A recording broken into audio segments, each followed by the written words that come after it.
So guys, let's go into check the components we will have to use and the wiring connections we're going to do.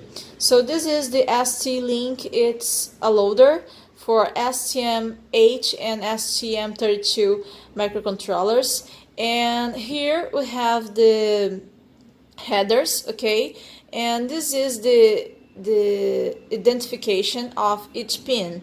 And so here we're going to use only the 2nd, 4, and 6 and 8 pin, which will be connected to these pins in the evaluation board, the STM32 minimal evaluation board. And so you are going to ask yourself, which one should I have to connect? I mean, all those components, how to connect them. So I'm going to explain you how to do this. First, you can just check here, here we have the indication for example, the first pin is the 3.3 voltage.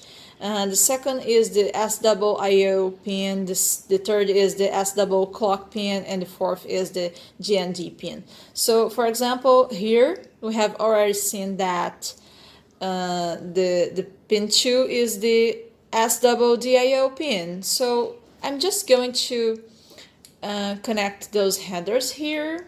Give me a second. So here I can see that the SIO pin is the white. So I'm going to take the white jumper and I'm going to connect here.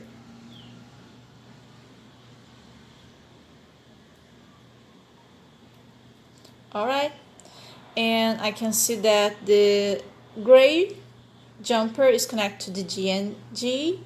I'm going to connect here.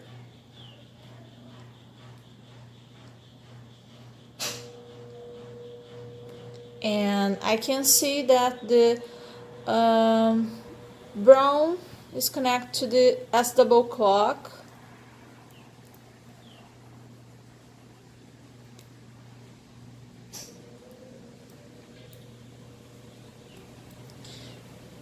And at least the blue one is connected to the 3.3 voltage. And that's it. That's the first connection we should do to upload the firmware for the STM32. Let's go into check the second wiring connection we need to do. So let's go do our second connection.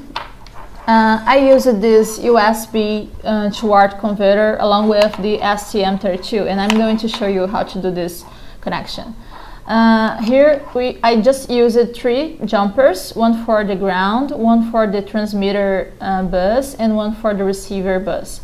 And of course I'm going to connect the transmitter of the USB converter to the receiver of the STM32, and I'm going to do the opposite with the receiver, okay? And so I'm going to connect, I'm going not, I just connected already.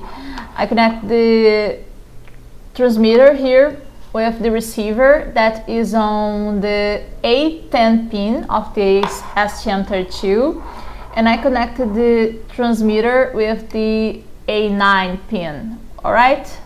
The transmitter with the receiver of the converter, and that's all. So we have just ended our connection.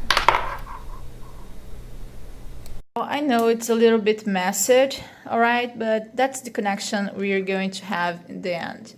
I'm going to have by one side the converter connected to an USB, and I'm going to have on the other side the loader connected on the other USB.